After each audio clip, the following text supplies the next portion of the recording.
Hello, my name is David Santana. I'm making a video for Communications 3260 to talk about Emily Bernard's book, Black is the Body, and the chapter in her book called Her Glory.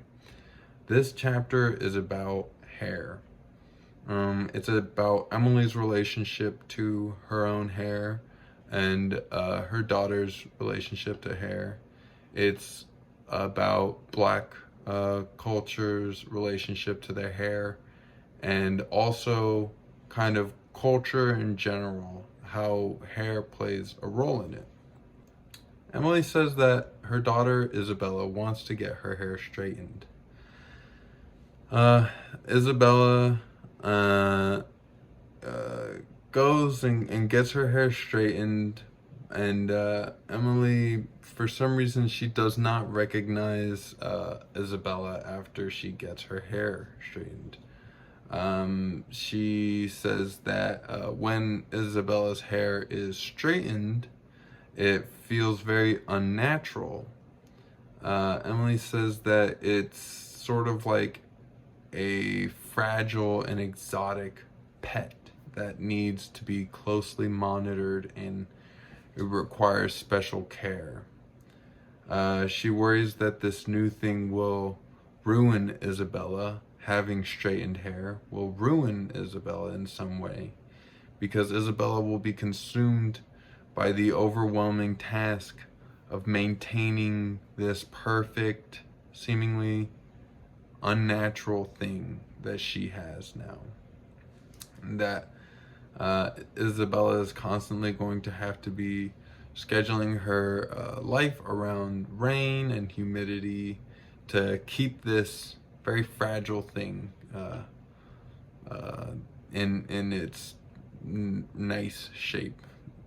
So Emily then kind of sidetracks into a story about how when her twins were babies, they were both bald, and how this kind of is an Ethiopian cultural thing, how babies in Ethiopia, they get their hair trimmed and kept short because it's supposed to help your hair grow longer.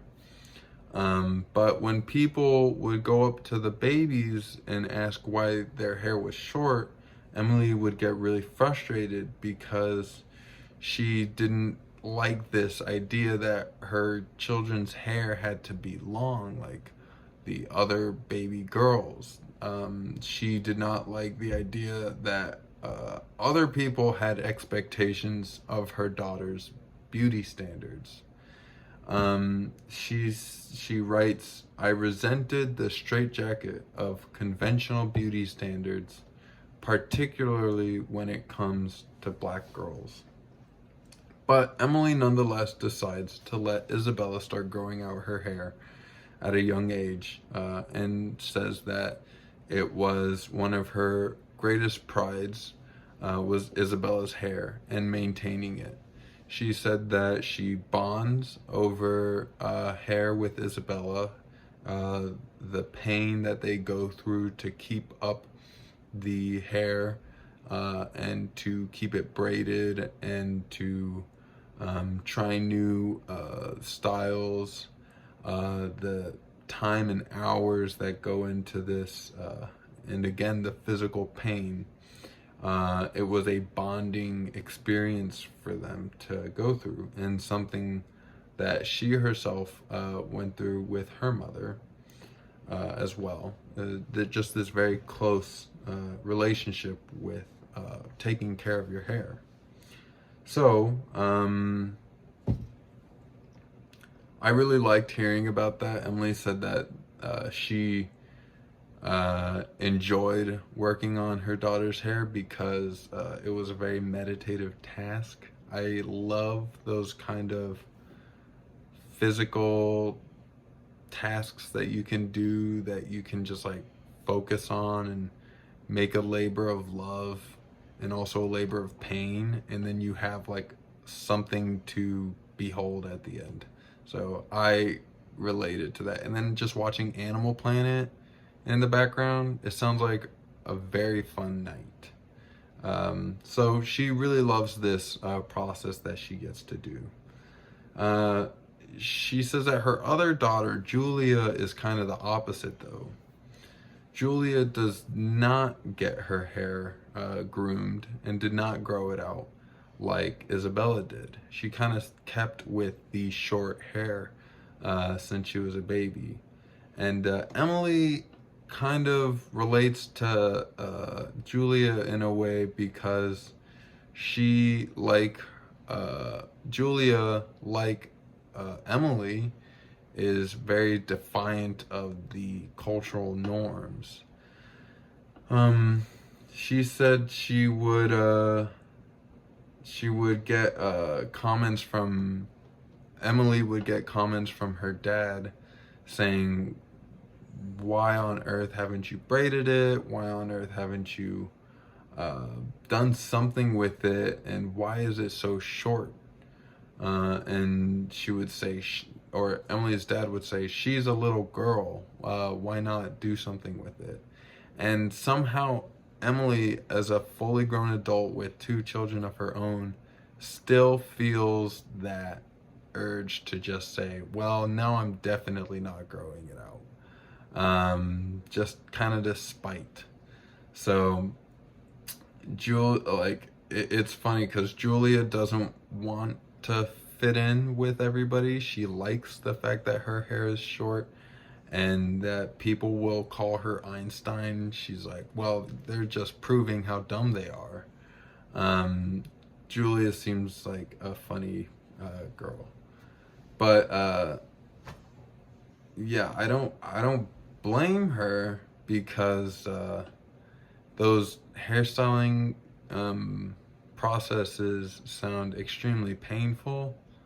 Uh, so I don't even know if it's that Julia is very smart and is very nonconformist. She might just not want the pain of that kind of a procedure.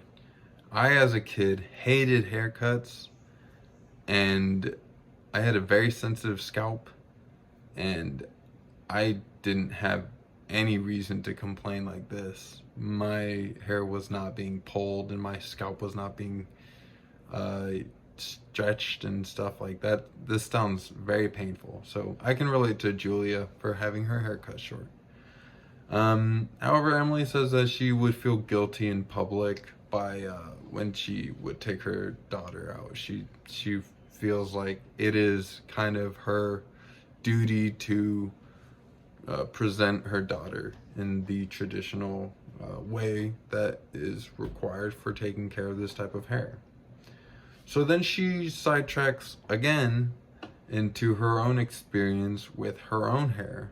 She says that when her mother died, she decided to braid it, and she realized that after cutting her hair, she resembled her father, and her father wasn't really impressed with this observation. He said, well, girls should look like their mother.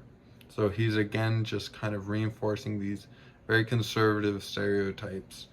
Girls should look like their mother. She's a little girl. Let her hair be braided. All this kind of stuff that Emily can't seem to understand.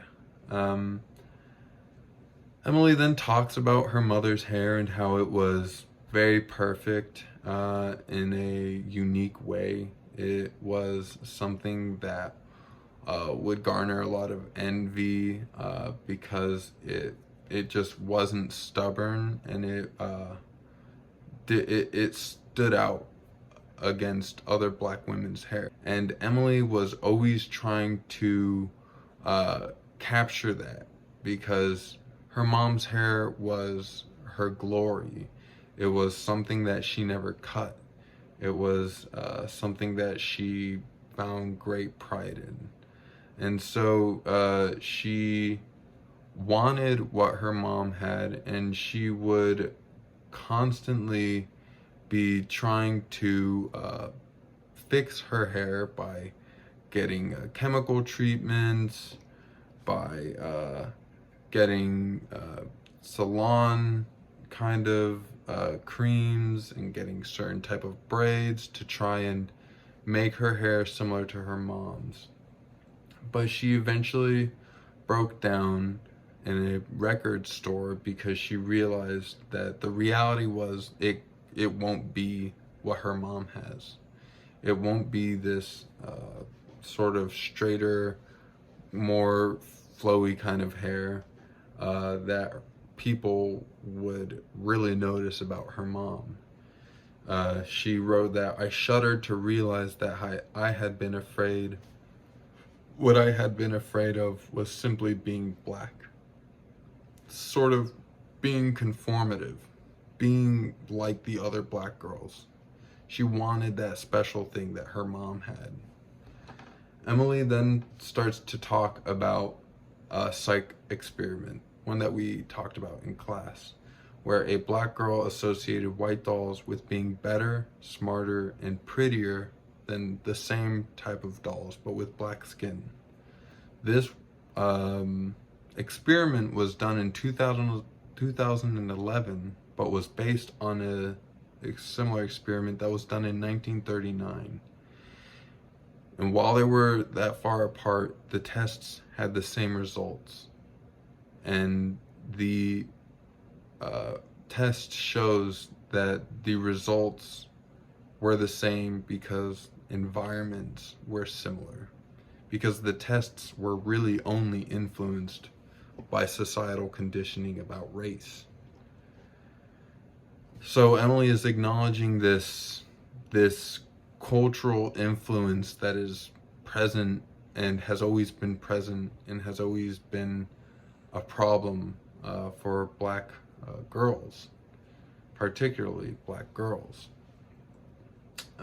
So Emily then goes on to talk about how her daughters had a white babysitter with long blonde hair, and how her daughters, if they were to see her in a public place, her daughters would run to the babysitter and start running their fingers through her blonde hair and start braiding it and playing with it. And in those moments, Emily said that she realized that the girls enjoyed playing with the babysitter's hair, and they loved and trusted the babysitter, and that it was just that simple for the girls. While she sort of had a difficult relationship with her hair and her identity, her daughters seemed to be able to enjoy and appreciate the hair of other people and not carry this burden of needing it or wanting to conform with it in some way. And Emily finds that really beautiful. So Emily then goes back to the original story, which is about how Isabella got her hair straightened. And she says that Isabella ended up becoming very obnoxious in a way, seeing herself as very special, started talking differently, behaving in a way that that reflected how she thought different of herself. But that soon Isabella became bored by this, and the rest of the family became pretty bored by the whole phenomenon as well. So she soon returned to having her hair braided.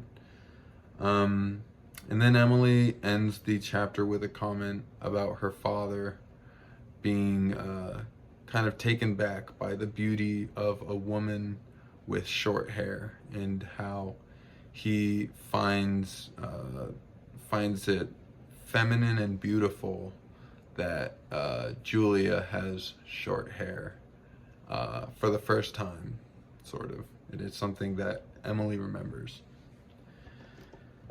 So, some kind of things I wanted to connect and talk about was sort of like Emily is very aware of conforming to beauty standards throughout this. She is very aware of the fact that you are conforming to something by having your hair straightened. She is very aware that you are conforming to something by having your hair braided. She is very aware that you are conforming or not conforming to something by having your hair short. And she is very kind of aware of these things for good reasons, but she is worried that the girls are going to be conforming to standards of beauty that ultimately don't matter. I think that's why she opens up the chapter with a story about her daughter getting her hair straightened, because I think that maybe to Emily, she relates to a young black girl that wants her hair to be straightened. She says so much in the chapter that she thought that having straight hair would somehow lift her up out of all of her stress and life problems, because she would somehow conform to something beautiful. She talks about how having hair short is non-conformity, and by rejecting feminine conformity, she says that having your hair braided is sort of like a rite of passage for black mothers, is taking care of your daughter's hair. So she relates her own pain with rejection to conformity, to her daughter's experience of attempting to conform. And so she is watching this all play out for her daughters from the perspective of, I tried to conform, and I am happier that I have accepted what I am, and it doesn't really matter that much. And her daughters seem pretty smart, because they don't really seem to be that hung up on conforming with everybody.